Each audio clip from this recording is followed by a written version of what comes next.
Hi there, welcome to LSAT Demon Daily. I'm Josh Mansfield, a teacher with the Demon, and with me is Nathan Fox, one of the founders of LSATdemon.com and the weekly podcast Thinking LSAT. Nate, today we have kind of a series of questions that we've gotten from students that are all grouped around the subject of the experimental section. Oh, Yeah. interesting. So it just My happens... answer to all these questions is it doesn't matter. Honestly, it's not scored. And so you just do not need to worry about the LSAT. They call it the variable section or the experimental section. And I promise you my answer to every single question, I haven't read the questions yet, but my answer to every single question is going to be, it doesn't matter. It's not let me ask you the first one. What is the LSAT experimental section, Nate? Oh, well, it doesn't matter. Yeah, it doesn't matter. Don't worry about it. It's not scored. So it's just none of your business. But no, the LSAT experimental section, they call it the variable section. And it's one additional section of either logical reasoning or reading comprehension. So they're just like the scored sections of the test. You can't tell the difference, but it's them testing their future questions.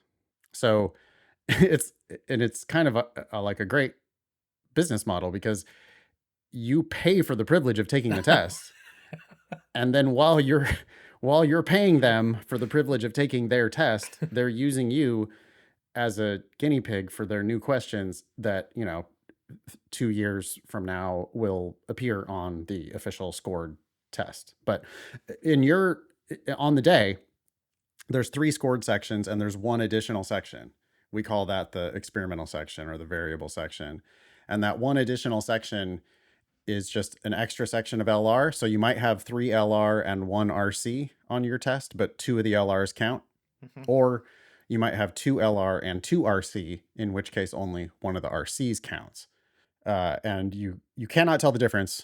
So the next question, how do I identify? Don't worry about it. It's none of your business. It's just it's like not your business. Yeah. What you're going to do on the day of the official test is you're going to do your best on 4 sections. And the experimental section can appear first, second, third, or fourth in the order. So you can't tell which section numerically it's going to be. If you have 3 sections of LR, then you know that one of those sections was the experimental section, but you can't tell which one. So you have to do your best on all 3. And they design it that way so that you have to do your best on all 3 so that they can get valid results. I've heard people who spend a lot of time and energy trying to figure out what section is the experimental section end up causing themselves all kinds of problems. Like I had a student one time who told me that they had correctly identified, they knew, as I was working on section 3, I could tell that it was an experimental section. So what I did was I just didn't do it. I just rested during that section. And I'm like, whoa, what? Okay. And then they continue with their story, and their story ends with, but I just got my score back, and apparently that wasn't the experimental section. So I got 0 points on that section. So I got a 130 or whatever on the test. Oh. So I guess I'm retaking.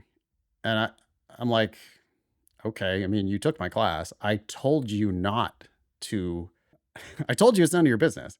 I told you to stop trying to figure out which section is the experimental section. That's one way that trying to figure it out can cause you problems. And I can't think of a way that trying to figure it out can help you.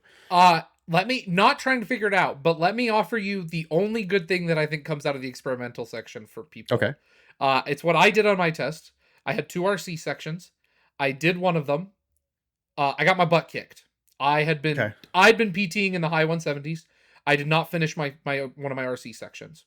Yep. In order to make myself feel better for that test, I just said, that must be my experimental section.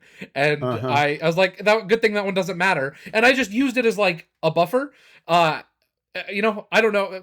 For me mentally, just to get myself back in the zone for the next section after what felt like a grueling RC section, that was a helpful tool. I don't know if it actually was. Actually, now when I think about it, I don't think it was the experimental section based on what people say. But that didn't matter to you because you don't have to finish the sections to do well. Right.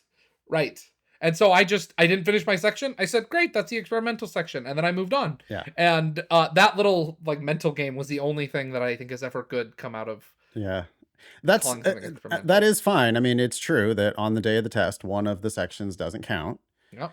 And so I guess you could give yourself that little morale boost if you need it, to say, oh, well, that section didn't go very well. I'm going to shake it off. That was probably the experimental section. But the risk there is that, what if that happened on section 1 and it happened on section 2?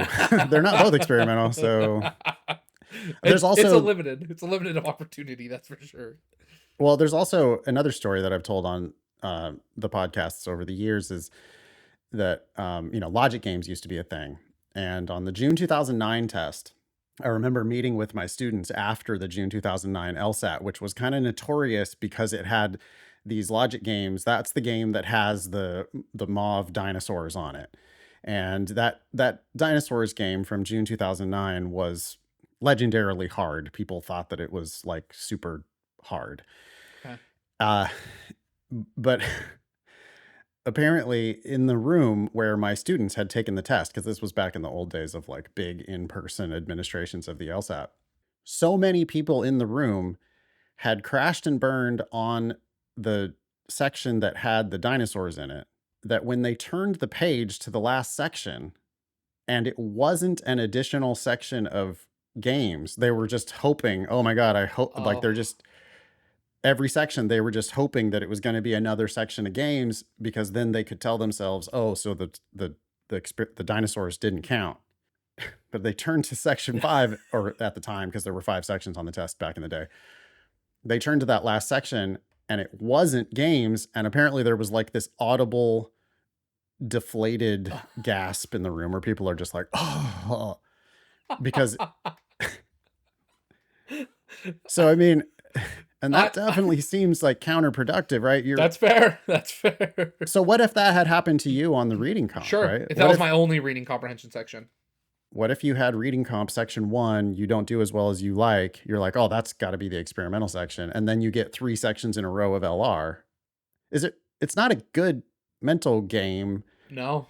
To be stepping up to the beginning of a new section, hoping for RC, and then it turns out to be LR. So I don't know. I just think it's kind of like bad mental hygiene to be thinking about it at all.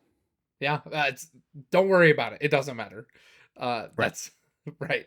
The last question here, Nate, where does the demon get its experimental sections for practice tests?